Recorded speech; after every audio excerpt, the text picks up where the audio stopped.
How to fix God of War Ragnarok queued for copy error on PS4 and PS5. 1.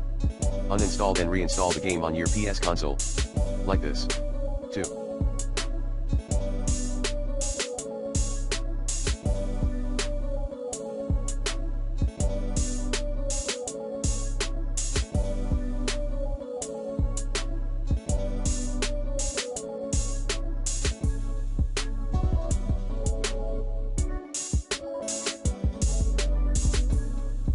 Create and use a guest account to play the God of War Ragnarok game on your console. 3. Check for both app and system updates frequently. 4.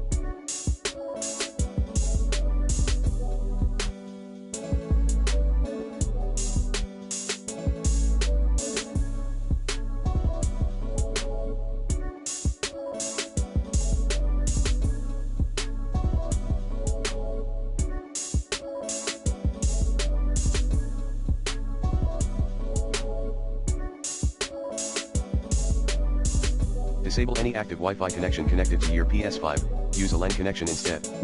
5. Backup and delete all God of War Ragnarok related data in storage on your PS. Like this. Default path, settings storage.